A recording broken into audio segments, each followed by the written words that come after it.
And I welcome everyone to another Ecopunk Salon where we try to find the profound, the depth, the insight, the random discovery amongst an improvised conversation. We like to take a topic that is both accessible but also primed for mining, as it were.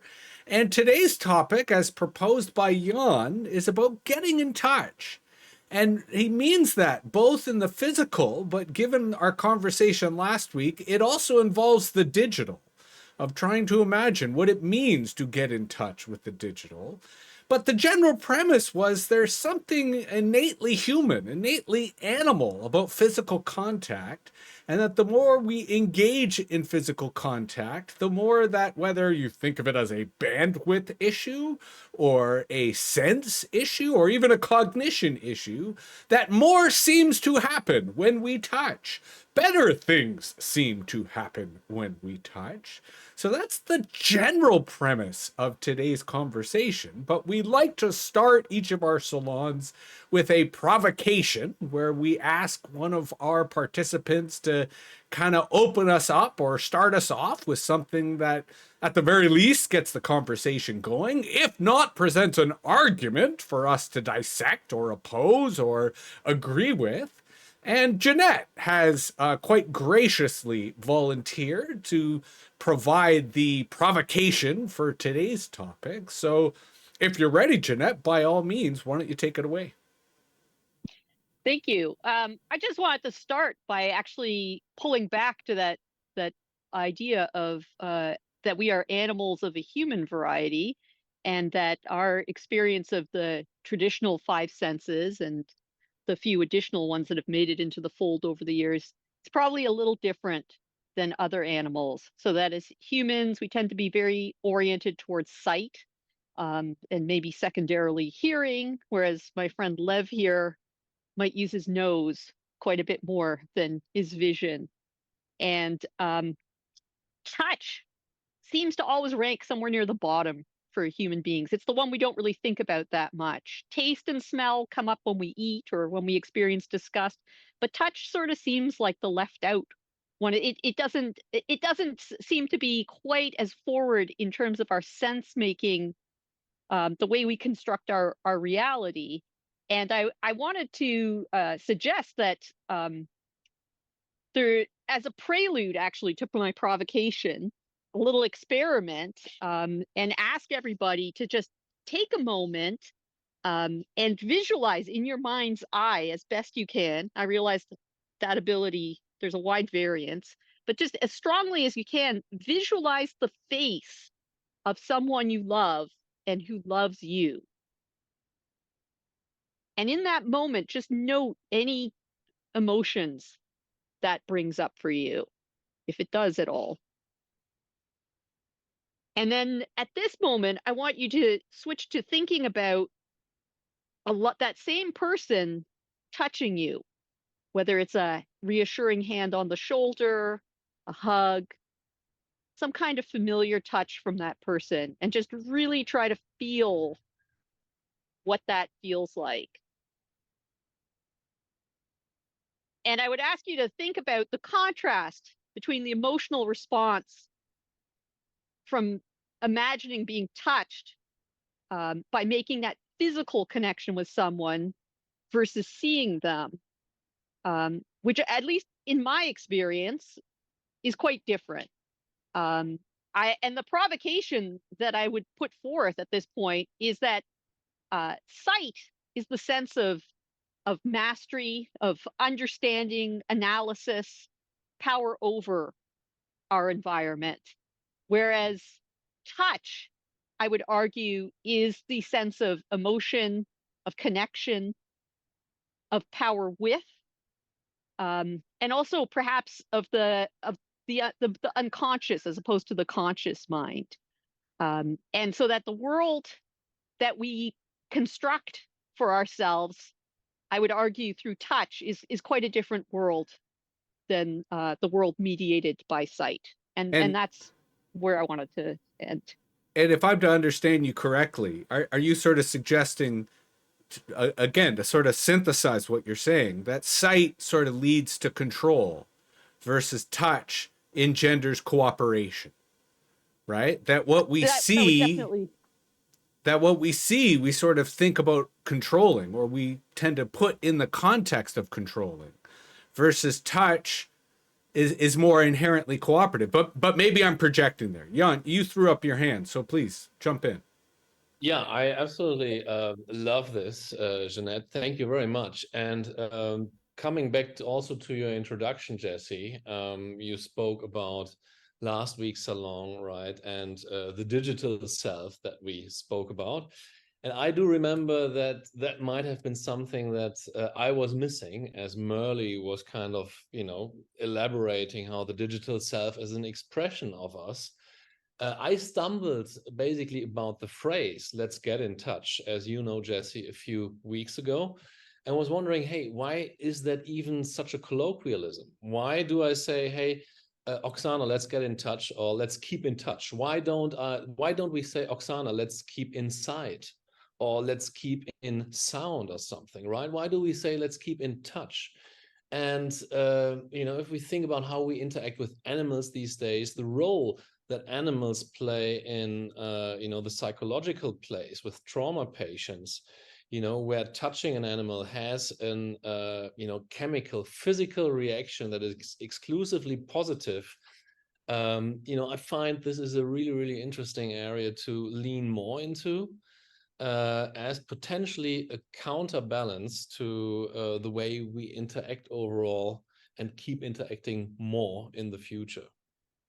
Right on. Lynn, you've got your hand up. Jump in. Actually, I had two thoughts based on provocation. One is about the sight, and one is about the touch. In terms of, this out of sight, out of mind, I travel a lot and I move countries a lot. And I find when I am out of sight, people don't get in touch as much. So it feels like this whole issue of being, when you're present, then people remember you. And when you're not there, literally it's out of sight. But jumping to this other part about touch, it's kind of interesting. I just kind of finished a contract with a company, and on my last day, certain people came up and gave me a hug, and certain people came up and said goodbye. And the people who actually came up and gave me a hug, I've worked with them for 4 months, and you're very professional. But on that last day, even though I'm in Spain, there's a lot of kissing here on cheeks. People sort of gave me kisses on the cheek or gave me a hug. And the people who did that left a really sort of deep impression. Like, I felt that one moment, I felt like, wow, we actually connected, and there was something there versus sort of people who just said goodbye. So sort of there's two observations on sort of those two senses. And I think, the example of the Spanish kiss on the cheeks is a brilliant example for us to play with, because it made me think about the different people where I'm comfortable with hugs or I'm comfortable with cheek kisses. And part of it is cultural, right? That my Southern European friends, I'm totally fine doing that. Now, Sharita has her hand up, and this is where I'll say both to Stro and Jeanette, since you guys are on mobile, all you need to do is like wave your physical hand, and I will note that and sort of throw you into the mix, because I recognize how difficult the Zoom interface can be on mobile. Sharita, please jump in. So to this subject in terms of sight and touch, I'm involved with a support group using Zoom. And there's probably about, 15 or 16 people that show up to this support group. The group is led, so it's not totally self-help. And the interesting thing is that the people who keep their cameras on, and we have a choice, right, to do it or not. The people who keep their cameras on week after week are the people who talk and who express, this can be a very emotional group, who express their fears, their sorrows, and are very vulnerable. So it's the ones that you can see who really participate. The others, it's really variable. Maybe one or two will participate, and the others, it's really passive, which is fine, right? You have a choice. But the interesting thing for me is that it's the people with the cameras on who really participate. And in terms of touch, I'm a very physical person in many ways. And the people that I allow, like Jesse, to touch me are usually people that I trust, and usually people who I can feel vulnerable with, and their touch may soothe me. So I find that that's the way I operate in terms of a face-to-face. But I found the sight thing with Zoom really interesting.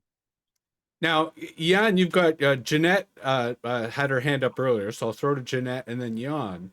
But I also want to flag another topic that Lynn mentioned, which I think Sharita sort of invoked, and I want to kind of try to zero back in on, which is the presence, right? The idea that you have to kind of be seen to be touched.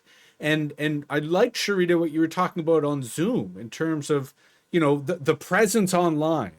And I think about this a lot in terms of my digital presence, right? So that I can be there and be in an opportunity where someone might want to reach out to me or be in touch. And I think there's a paradox there that's worth teasing out further. Jeanette, and then Jan. I actually just wanted to go there as well, because it struck me that the thing that is missing at the moment from our digital experience, our commonplace digital experience, is haptics.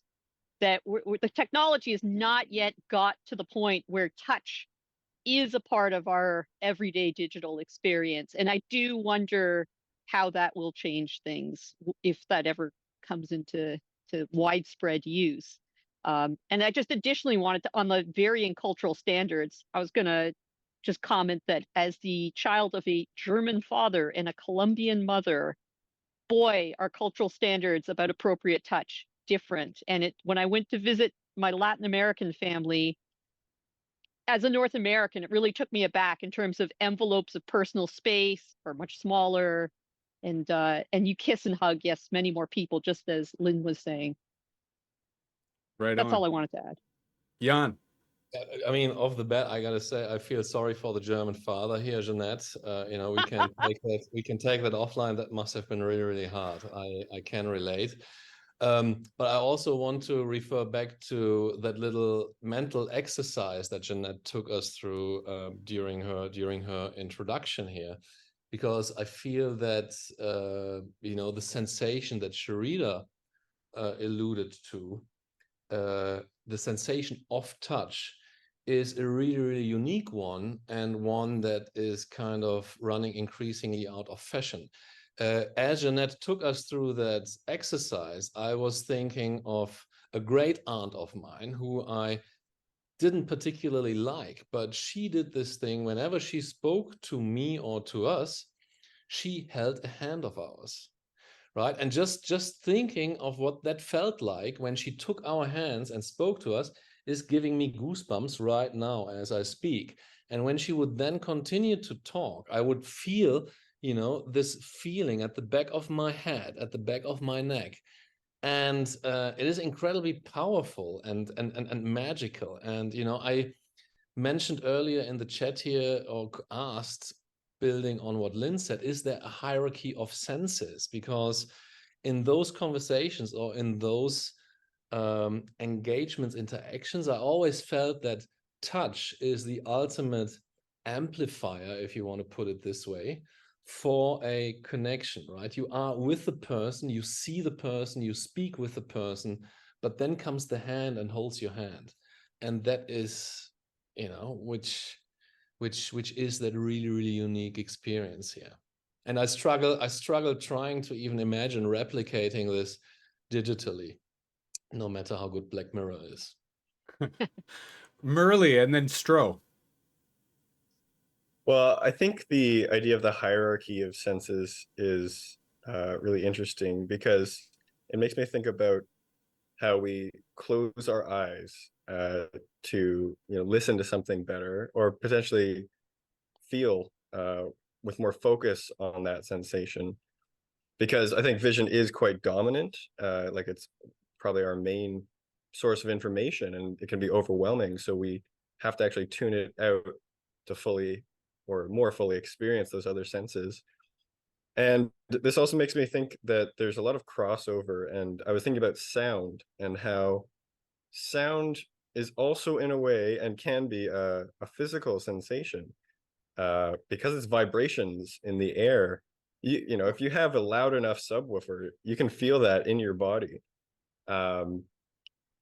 And that crossover, I think, also makes me think of like whether you're feeling something on the outside, like another person, or whether you're feeling something inside your body, whether it's pain or, a sense of comfort when you're in contact with another person.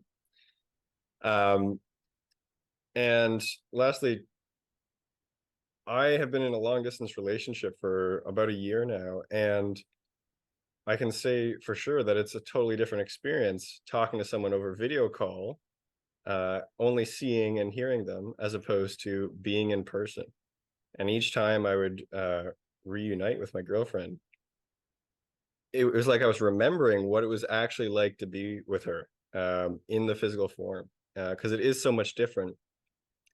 And being in contact is so much different. And it feels like something's missing when we're long distance again. So I think, sorry, go ahead. No, go ahead, Merle. I just think that the touch, and even just being in the same physical space, is really significant there. Well, and you kind of evoked the crisis of intimacy that a lot of young people face when they spend so much of their formative years consuming pornography, and then end up sort of translating those digital experiences into their first physical experiences.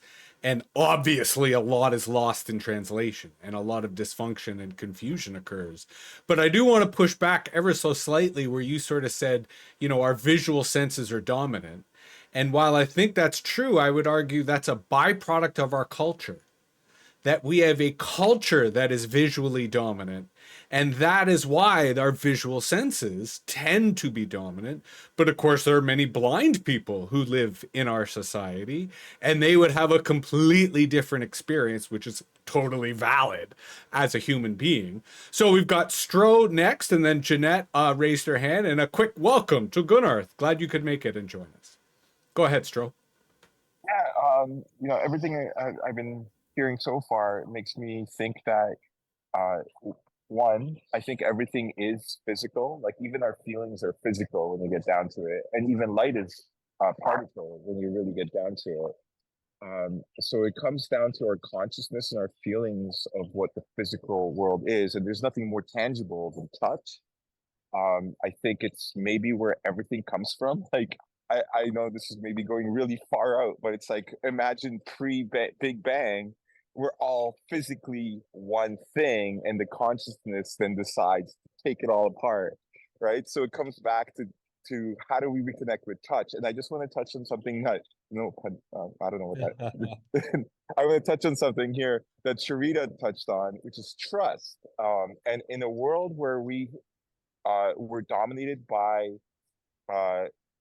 the visual, and everything's gone to a screen, we're actually losing trust. And so the visual is now because you know how tangible touch is, right? That feeling of when somebody holds your hand or you hug, or again, it's like I think it's the most tangible, the most thing we can trust. And through our world becoming disconnected physically, we're losing trust, which goes back to a few weeks ago, I guess, the discussion about trust. But I think that's where we're going. Like, sight is the new touch, but everything is physical. And so we are refining our senses to a point where it's it's the like the less physical is becoming more important to us, because we're actually losing trust and contact with other human beings in our physical world. So I don't know what to make of it, but these are the feelings I'm getting from it. But I think everything is physical, and I think the reason we're losing trust may be the same reason we're less physical, and then I think it's just going to be more and more, and that's why Al- we're a lot more emotional about things. Although you raise another interesting paradox, which is perhaps if everything is physical, perhaps we're translating touch and we're finding equivalents, especially if you imagine virtual reality or augmented reality, that the sense of touch in terms of haptics, right, as mentioned earlier, may need to be part of fulfilling that total experience. Now, Jeanette, you're up, and then Lawrence, I'm going to have you after Jeanette only because it's the first time you've raised your hand, and Jan has already had a few opportunities. Go ahead, Jeanette. I just want to hang a footnote on something Murley said. I alluded at the beginning to senses outside of the traditional big five, and Murley referenced one of them, the interoception, the ability to feel what's happening inside your body. I would add to that balance or equilibrium.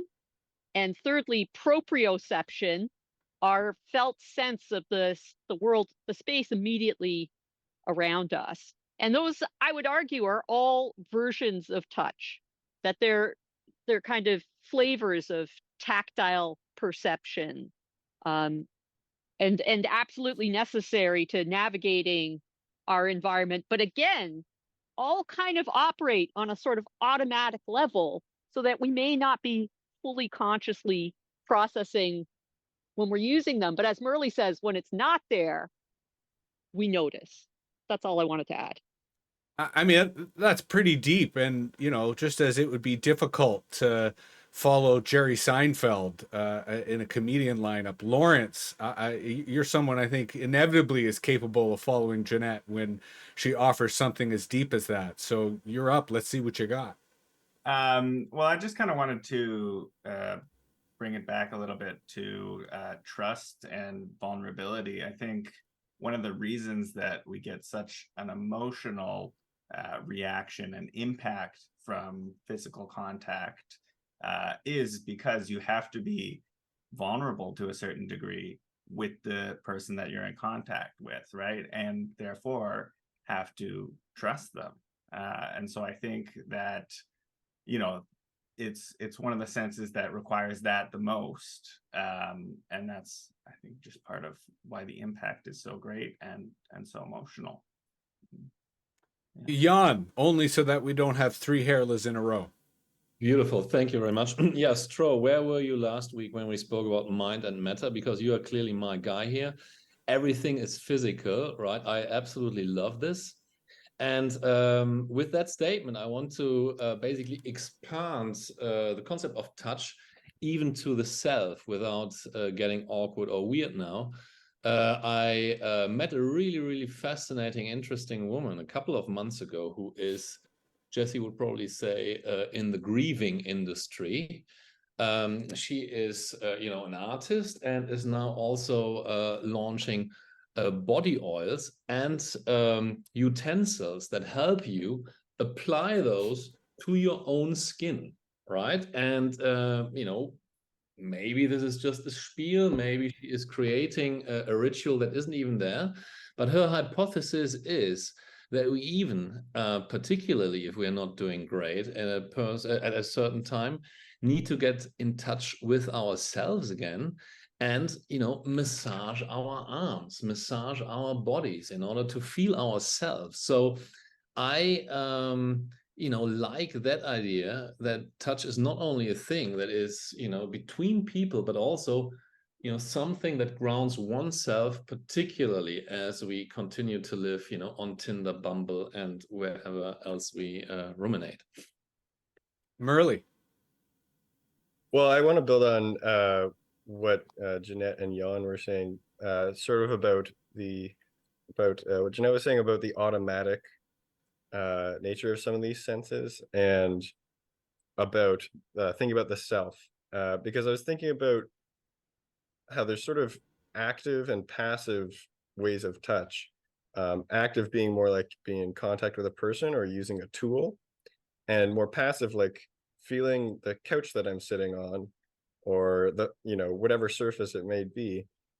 And when I do work on the computer, that's very abstract. It's very much in my mind, but there's still touch going on. I'm still sitting in a chair that may be somewhat ergonomic or not. I'm having to, pronate my wrists to use a mouse and keyboard. And all of those things will change the experience and my cognition when I'm doing a pretty mental heavy task. And so I think passive touch is taken for granted a lot of the time. And maybe it's coming more to the forefront as people find they're having back problems and, tendinitis or carpal tunnel syndrome. You mean as So- they get old? As they get old.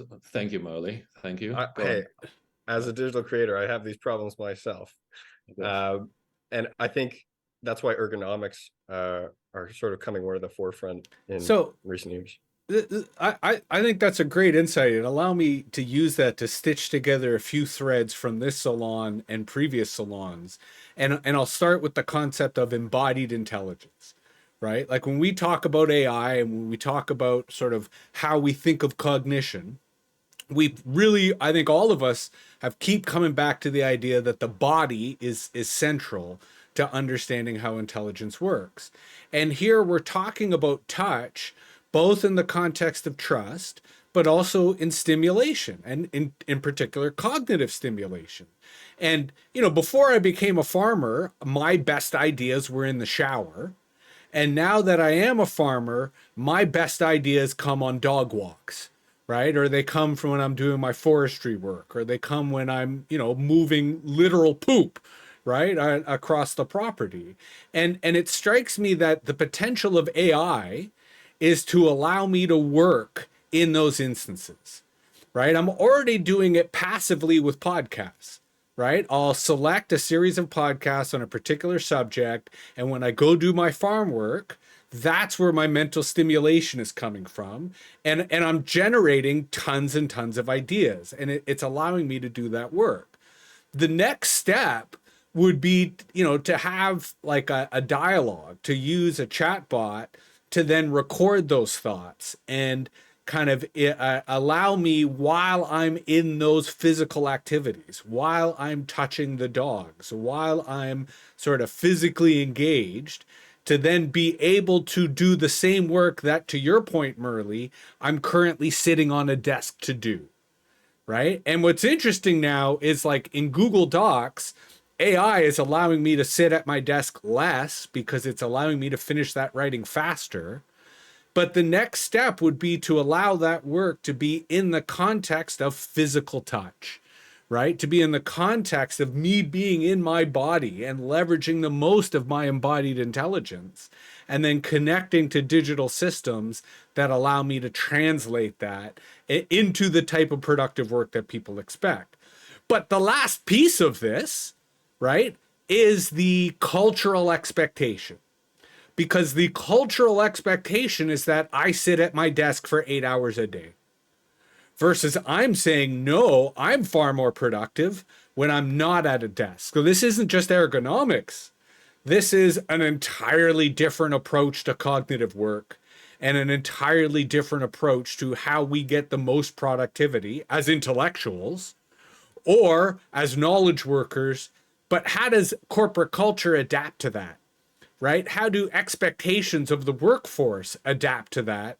So instead of trying to force people back to the office for the 9 to 5, they instead say, yeah, go out and have a walk, and we'll make sure that ChatGPT ensures that it's as productive as possible. Gunnar, yes, you have your hand up. Please jump into the conversation. This is great stuff. Hello, welcome. Hello from Hamburg, Germany. Maybe all of us idea workers sitting at our desks, we are just a fraction of people working, and maybe there isn't the idea of the desk with the 8 hours being the place to work. Maybe there are more people who would understand production facility, the place where you really work, and everybody else not. Maybe we have many people just wandering around in the woods and collecting leaves and, you know, analyzing them later in a laboratory. So all that is work. So actually, that is a pretty interesting perspective on touch, because you touch nature there and you carry it somewhere else. So I just wanted to comment on the idea that work is at a desk, and there might be far more ideas of working, and maybe us working in the digital sphere somehow we got a bit distracted and should allow more variety. Although, to your provocation, to translate it into a more universal, what we are fighting for in the desk-based work is the freedom to choose how we work. Yes, and it would that's be our struggle. Yes, and it would be interesting to think about both our context of the physical, but also the context of AI, and whether other workers are going to have the ability to choose how it is they work, right? And whether that achieves more productive results. Now, Jan, I'm hoping you could sort of bail me out here, but at the same time, I try to continue to stitch together these threads that we keep unraveling.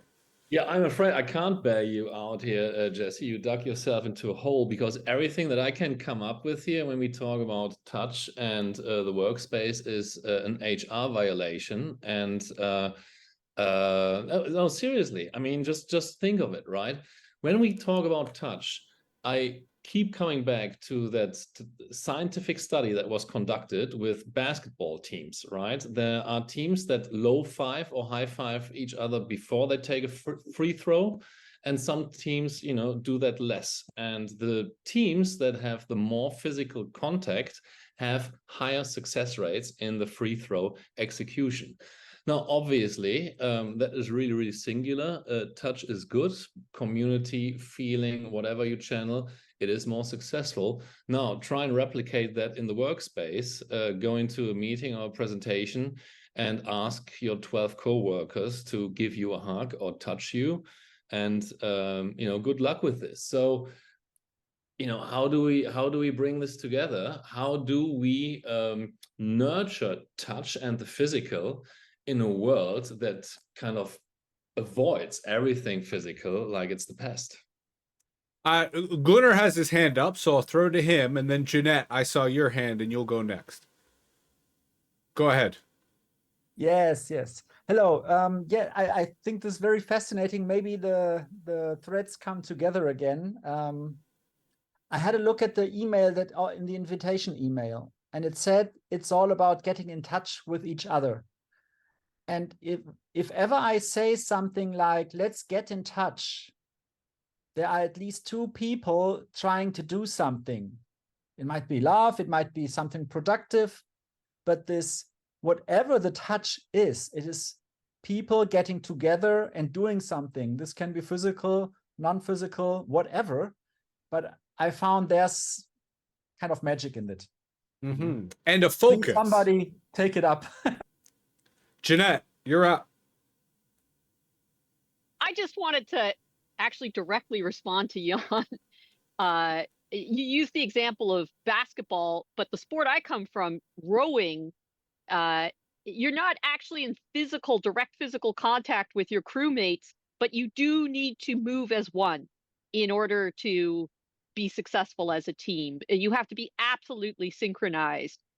This is partly why Germans just kill it at rowing, is one of my thoughts. But and that requires a kind of humility, because you can't be the one who's thinking, okay, well, I'm in charge. And, you know, there's a very strict kind of sense of how things are going to go, and everybody has to buy into that. But it is, I have found, having coached many of these corporate team building learn to rows, that is a way of using touch, or a form of touch, just the syncing up of physical, of moving together, of moving as one, that doesn't involve intimacy of physical touch that might be an HR problem.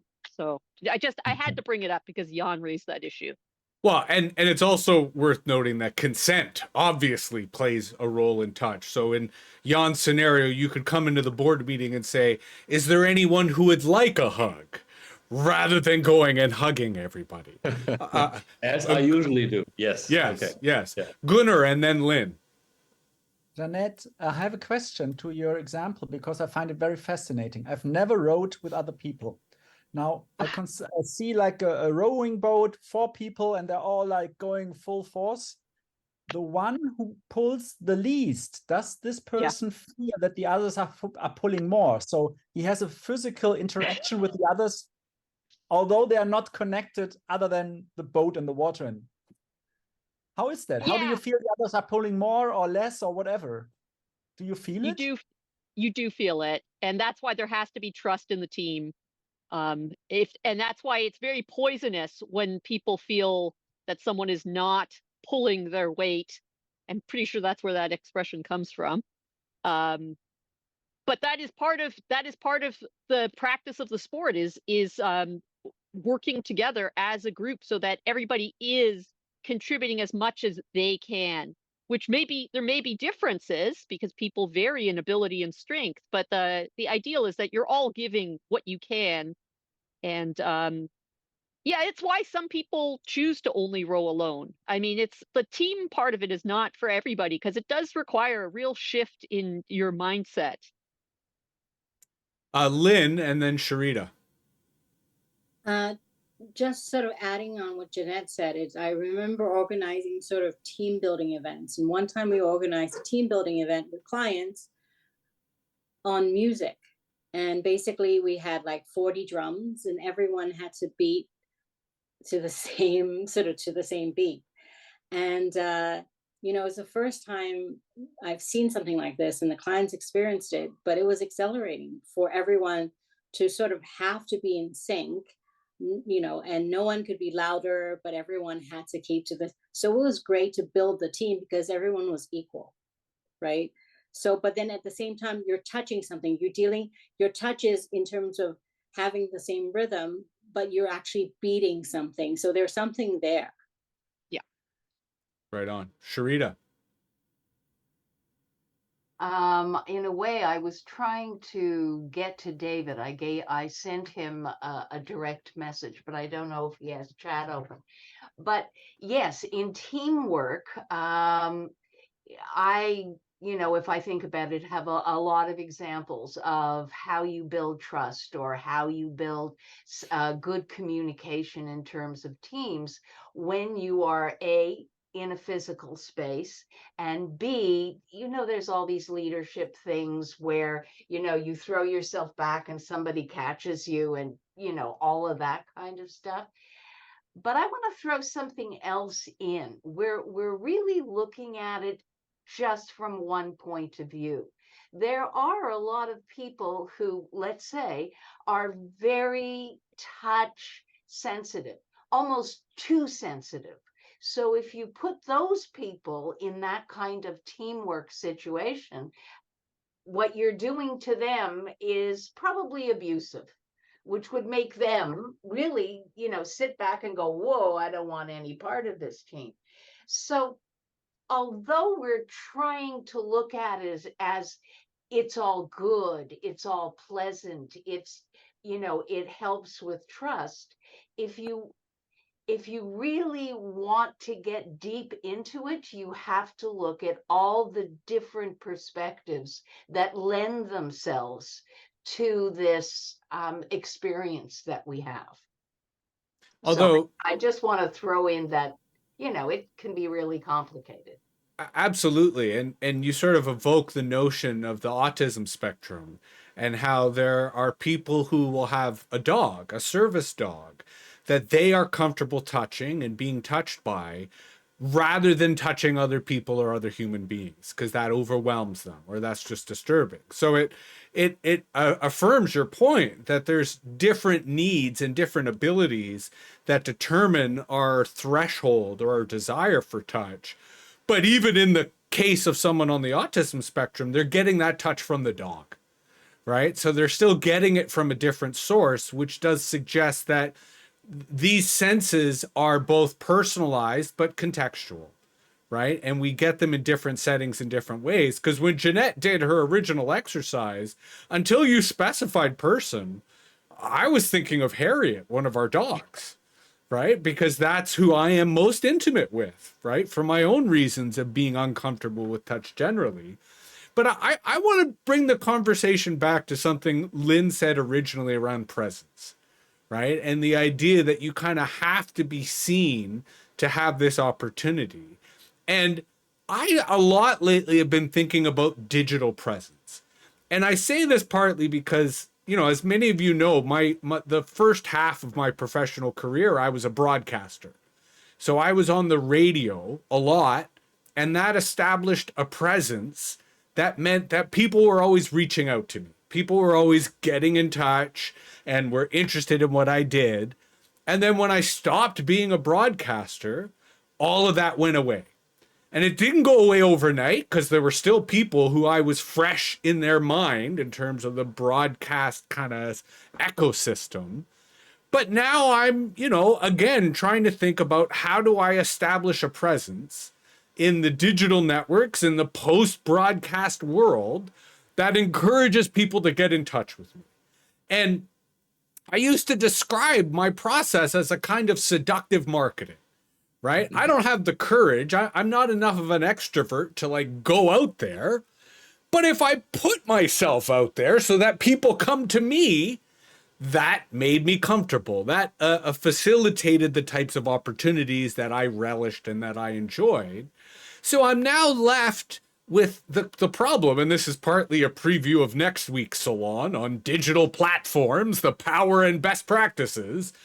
How do we establish a digital presence sufficient enough that it either fosters people wanting to get in touch, or if we were to take Merle's provocation from last week, that allows us to digitally get in touch with people? So that when you send that email, hey, do you want to catch up? Or hey, do you want to have a meeting? Or hey, do you want to have coffee? They go, yeah, absolutely. I miss you, Jesse.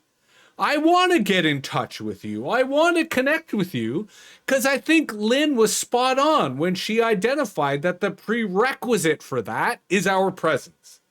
That if we're not present, we don't exist, and there's no reason to get in touch.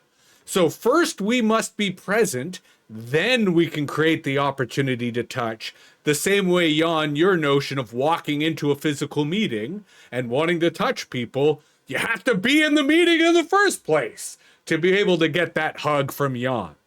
So I kind of wonder how we wrestle with these different dynamics. And Merle, I definitely want to hear from you on this. But Jan, you've raised your hand, and I'm curious to hear from anyone else about the way in which we tie this notion of physical sensation, physical contact as being something that we all depend upon. How does it translate into our digital self if we are to accept a coherence between our physical and digital selves, a unity, let's say, of those things? Jan, and then Gunnar. Yeah, I think a word that resonates really, really poorly with me that you kept using here over and over again is the word of presence, right? Particularly in the context of digital platforms, because presence to me, you know, just by the ring of it, and that's my subjective perception, feels very, very static, almost like a, you know, billboard. Here's a picture of Jesse, give Jesse a call. The beautiful thing is that you can live your presence out a little bit. That's what the digital platforms allow for, right? Through commentary, you know, content, anything of substance that you post on LinkedIn. There is more than a presence. You give people more than just, hey, this is me, Jesse, I'm on the farm, give me a call, right? So you substantiate that presence with a little bit more. But let me push back a little, because we've all seen the spammers, right? Who are there, but are not offering anything that you describe. And who wants to get in touch with spammers? No one. But right? somebody must, hence why they're successful. Well, right? Like this is the conversation we had a few weeks ago where the Germans were all like quality, quality, quality. And the North Americans were all like, no, volume, volume, volume. Right? And again, I wonder if we are subjectively seeing what we want to see in these issues and not necessarily, you know, to your point, the desire that you're offering something. Mm-hmm. Gunnar, please wade into this particular debate. maybe I'm too traditional and say my presence is physical. I have a representation that is digital. And I can step into the digital sphere and get into touch with people as I do now with you. And this is still going into like getting into touch. What I think what our world bring us is the omnipresence of artificial spammers, like artificial intelligence created content that creates a noise far beyond what we have experienced by the buzzword bingo of business and the spamming and trolls and troll armies and everything like that. I think we are entering a space of digital noise created by so-called intelligence, where we will get the urge to really at least have interactions with real humans. With the other way, like somebody who is disappointed with us humans and wants to have a stroll with a dog or a chat with the artificial intelligence, totally okay. But I think we can't live without getting through the noise. Right on. Merle.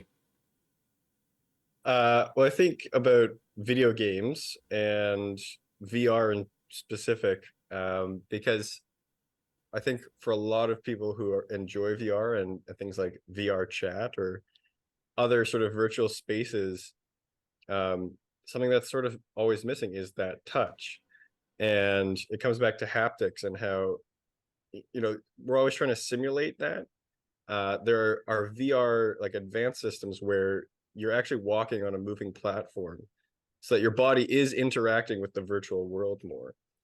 And I think that those things are popular when there's a limitation to how much you can be in touch with someone. And, particularly during the pandemic, that was very important. But it is, again, limited by the fact that it's very hard to simulate that kind of touch in a digital or electronic, a physical feedback form. And that's why VR is still lacking in a lot of ways. Lawrence. I think for me, like a big part of kind of bridging the digital representation to touch is imagination, right? So kind of like Mom's activity at the beginning, right?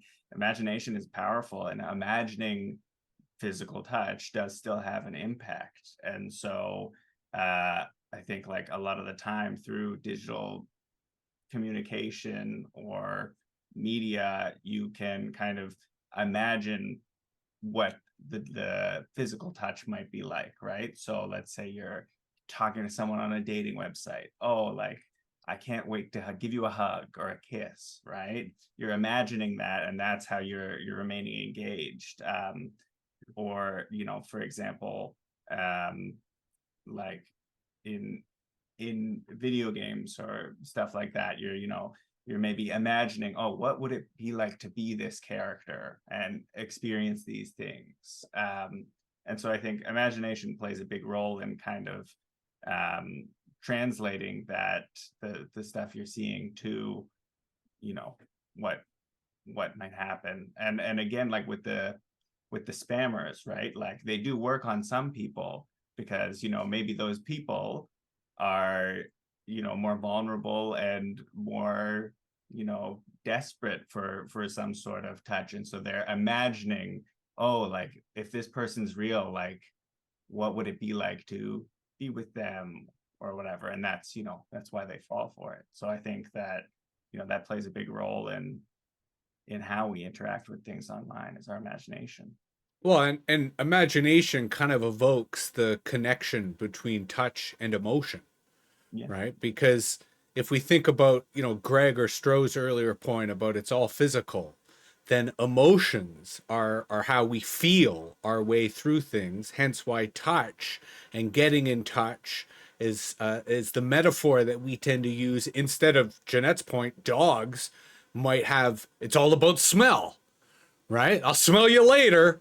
Oh yeah, I'll smell you soon, right? Because that is for them perhaps the sense that really ties to their emotions and ties to their experience of the world. Now, since we are running short of time, this is where I'll encourage David or Andrea or Rob, if you want to jump into the conversation. Time is running out, but if not, by all means, we appreciate that you have been physically here and joining in. David, yes, you just raised your hand. I was thinking about what Lynn said and Lynn's experience in Spain with being kissed on the cheek by people. And I was thinking about that situation with the football players, the women football players, the dignitary who kissed the captain of the team, and it created such controversy that I think the dignitary had to resign from whatever he was dignating at. And it made me think that touch, in the sense of, that proprioceptive touch on skin, is not always a good thing. Even dogs, there are some times when my dog wants me to touch him and other times when he doesn't. And touch, the cop who knelt on that fellow's face, neck, and sufficient to kill him, that was a touch as well. So touch is, from that sense, is not always a good thing. So apologies for being dystopian about touch. But I'm thinking that too, that touch, we use touch in the concept of touch, the word touch, the touch concept in a different way than we use other senses. So, touch is it may be a different logical type than the other senses. I think they refer to general senses and special senses in physiology, I believe. And touch is a kind of a general sense, as opposed to hearing and smell and so on and so forth being a special sense. So I'm wondering if, as we talk, we sometimes don't see that we can use touch in different semantic ways that suggests that it's actually a different kind of concept from the concept of smell and sight and so on. And then it's kind of appropriate that you say that the title of this salon is Getting in Touch, as opposed to getting in smell or getting in sight and getting in hearing with you. Because it's a different kind of concept linguistically. And then I was just thinking about, in terms of the virtual world and your conversations about the virtual world, about which I know relatively little, except for the fact that, Twitter this morning made me cry. And so it touched me. I was touched by, somebody that I didn't know, that I don't even know if I trusted them, but there was something about what they said that touched me sufficient that, my skin got all dimply and pimpled and tears formed in my eyes, and I have to kind of choke myself back so Shrita won't say, "Are you crying again, David?" I do, and go to the point that presence is almost inherently physical. I obviously follow you on Twitter, David, and the algorithm regularly shows me your tweets because I always favorite them. And because I know you, I always see your Twitter presence in contrast to your physical presence. And so while I think you claim ignorance of the digital, you are nonetheless engaging it on a level that is clearly quite emotional, and therefore I think really quite profound. And it is an excellent segue to next week's salon, which is going to focus on what's going on with the digital platforms. Because it almost seems like we are in the end of an era when it comes to social media, both with the implosion or transformation, if I'm to be generous, of Twitter into X, but also the way that TikTok seems to be conquering the world, and advertising dollars are now shifting from Facebook and YouTube to TikTok. Although never underestimate Meta, right? Meta is always inventing, and their There are open source AI options, just like Grok, which is Twitter's competition to ChatGPT. Again, lots for us to wade into. But I think, if anything, the one thing we've taken from today is not only the, what am I looking for here? The luxury of in-person contact and in-person connection, but the reason why we've all had our cameras on, the reason why we make an effort to try to stay in touch, to try to connect with each other. Gunnar, I thank you very much for joining us today for the first time, so we could start to get to know you. Similarly, Rob, it was great to see you after so long. I'm envious of your beard. So am I. So am I. So I hope you are able to join us again soon. It's a hard slot, but I'm going to try to show up next week. Thank you for having me. And I was lurking, Guy, edge of the pool, just dipping his knee, up to his knees in. But learning the protocols and the etiquette will come in next week and segue even perhaps with, it's interesting that no one invoked the name of that Scottish Canadian media theorist. What was his name again? McDonald or McLennan? Yes. What you doing, Mr. McLuhan? And reach out and touch someone as pertinent to digital media. Right on, right on. And I would also warn all of you that I've, as we noted earlier, finally got my soundboard going. And even though there was no real opportunities for us to collectively laugh, I think next week I will have more sound effects loaded up so we can really have some collective fun. So thanks again to all of you, and we'll see you again next week.